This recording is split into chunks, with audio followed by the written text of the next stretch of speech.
एक बार एक गांव में झूरी नाम का एक किसान रहता था। उसके दो बैल थे, हीरा और मोती। दोनों ही बैल हट्ठे कट्ठे व बलशाली थे। झूरी को उन दोनों से बहुत लगाव था। दोनों बैल भी झूरी को बहुत पसंद करते थे। हीरा और मोती का आपस में इतना लगाव था कि यदि कभी एक खाना न खाए तो दूसरा भी घास को मुंह तक नहीं लगाता था। एक दिन की बात है, झूरी की पत्नी का भाई गया दोनों बैलों को अपने साथ ले गया। दोनों बैल इस बात से हैरान थे कि उन्हें गया के हवाले क्यों किया गया। शाम होने तक दोनों नए घर व नए लोगों के बीच में थे, लेकिन उन्हें वहाँ सब बेगाना लग रहा था। रात को जब सभी सो रहे थे तो दोनों रस्सी तोड़कर झूरी के यहाँ भाग खड़े हुए। सुबह सवेरे ही जब झूरी ने उन्हें अपने यहाँ देखा तो दौड़कर गले से लगा लिया। ये सब देख कर झूरी की पत्नी बिल्कुल खुश नहीं थी।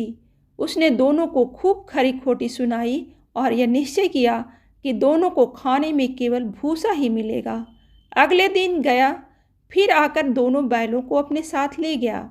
गया पिछले कल की घटना से बेहद क्रोधित था, इसलिए उसने वहाँ भी दोनों को खाने के लिए सूखा भूसा ही दिया। किसी तरह रात कटी और सुबह दोनों को हल जोतने के लिए खेतों में ले जाया गया। हालांकि दोनों ने जैसे एक कदम भी न उठाने की कसम खा रखी थी। दोनों की खूब पिटाई हुई। रात को खाने में फिर भूसा मिला। दोनों निराश खड़े थे कि तभी वहाँ एक छोटी सी लड़की आई और दोनों को एक एक रोटी खिलाकर चली गई। एक एक रोटी से दोनों का पेट तो भरा नहीं, लेकिन उनके दिल को सुकून जरूर मिल गया था। पता चला कि उस लड़की की सगी माँ के मरने के बाद वह सौतेली माँ के पास रहती थी। उसकी सौतेली माँ उसे मारती रहती थी। शायद यही वजह थी कि उसे बैलों के लिए अपनापन था। दोनों उस छोटी लड़की के बारे में सोचकर चुपचाप अपना समय बिताने लगे। एक रात दोनों ने सलाह करी कि दोनों गले में बसी रस्सी को चबा चबा कर तोड़ देंगे और वहाँ से भाग जाएंगे। उसी रात जब वे रस्सी को तोड़ने की कोशिश कर रहे थे तो वही छोटी लड़की वहाँ आई और उसने दोनों को रस्सी से आज़ाद कर दिया। दोनों ने छोटी लड़की से विदा ली और दौड़ने लगे। इतने में गया को इसकी खबर लगी और वह अपने आदमियों के साथ उन दोनों के पीछे दौड़ पड़ा। हीरा और मोती इतना तेज भागे कि उन्हें अपने घर का रास्ता भी याद न रहा। वे रास्ता भटक गए थे। दोनों को भागते भागते भूख भी लगी पड़ी थी। रास्ते में मटर का एक खेत था। दोनों ने वहां जाकर जमकर मटर खाए। अभी दोनों खेत चर ही रहे थे कि वहां एक सांड आ धमका। दोनों ने हिम्मत दिखाकर उसे वहां से खदेड़ दिया।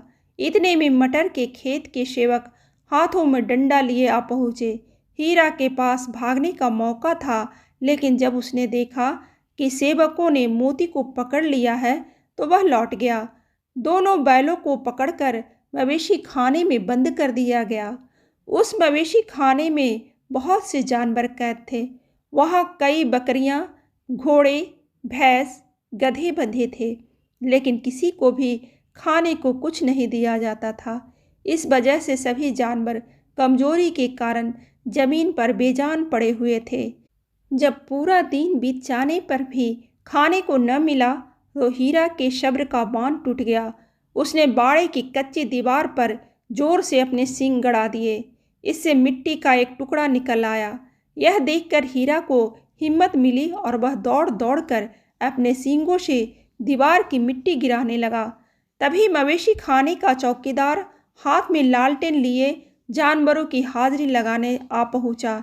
हीरा की करतूत देखकर उसने उसकी डंडे से पिटाई शुरू कर दी और उसे मोटी रस्सी से बांधकर वहां से चला गया। हीरा ने मोती से कहा, आज अगर यह दीवार गिर जाती तो यहाँ बंधे हुए कितने ही जानवर आज़ाद हो जाते। यदि ये थोड़े दिन और यहाँ रुके तो कमजोरी से इनका मरना निश्चित है। यह सुनकर मोती बोला, अगर ऐसी बात है तो मैं भी जोर लगाता हूँ। ऐसा कहते ही मोती ने दीवार में उसी जगह वार किया और लगभग 2 घंटों की कड़ी मेहनत से दीवार को तोड़कर गिरा दिया। दीवार के गिरते ही घोड़े, भैंसें, बकरियां सब जल्दी से भाग गई, लेकिन गधे वहीं खड़े रहे। लाख मनाने पर भी गधे अपने डर की वजह से वहीं खड़े रहे। उधर मोती अपने दोस्त हीरा की रस्सी को तोड़ने की पूरी कोशिश करता रहा। अब जब सुबह होने वाली थी तो हीरा ने मोती से कहा, दोस्त, मुझे नहीं लगता कि आज यह रस्सी टूटेगी। तुम यहाँ से भाग जाओ, वरना सबको पता चल जाएगा कि यह सब तुमने ही किया है। मुझे यहीं छोड़कर तुम चले जाओ। यह सुनकर मोती की आंखों में आंसू आ गए। वह हीरा से बोला, मित्र, मैं इतना स्वार्थी नहीं हूँ कि मुश्किल के इस समय में तुम्हें छोड़कर चला जाऊँ। मैं मरते दम तक तुम्हारे साथ ही रहूँगा। मुझे हर अपराध की सज़ा स्वीकार है। कम से कम इन जानवरों की जान बचाने का आशीर्वाद तो मिलेगा। इतना कहकर मोती ने गधे को सींग मारकर बाड़े से भगा दिया और स्वयं हीरा के पास आकर सो गया। सुबह होते ही चौकीदार, मुंशी व अन्य सेवकों को जब उसकी भनक लगी तो मोती की खूब मरम्मत हुई और उसे भी मोटी रस्सी से बांध दिया गया। लगभग एक हफ्ते तक दोनों वहीं बंधे रहे, लेकिन उन्हें खाने को कुछ नसीब नहीं हुआ।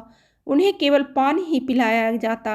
दोनों की हड्डियां निकल आई थी। एक दिन बाड़े के सामने उसकी नीलामी शुरू हुई, लेकिन वो दोनों इतने कमज़ोर थे कि उन्हें खरीदने के लिए कोई तैयार नहीं था। तभी एक सामने आया और दोनों बैलों को टटोलने लगा। मुंशी से कुछ मोल भाव करने के बाद वह उन दोनों को लेकर चल पड़ा। दोनों बैलों की नीलामी हो चुकी थी। हीरा और मोती दोनों डरे हुए थे। उनसे चला भी नहीं जा रहा था, लेकिन डंडे के डर से बेचारे उस आदमी के साथ चलने लगे।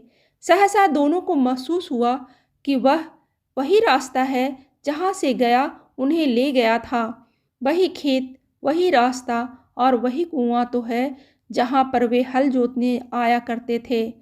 अब उनकी सारी थकान दूर होने लगी और वह दोनों तेज तेज चलने लगे। जैसे ही उन्हें अपना घर और अपने बांधे जाने की जगह दिखाई दी, दोनों भागकर उस ओर चल दिए। द्वार पर झूरी बैठा हुआ था। जैसे ही उसने दोनों बैलों को देखा, उसने उन्हें गले लगा लिया। दोनों बैलों की आंखों में आंसू आ गए। तभी वह आदमी वहां बैलों के पीछे पीछे पहुंच गया और उसने दोनों बैलों की रस्सियां पकड़ ली। झूरी बोला, ये मेरे बैल हैं।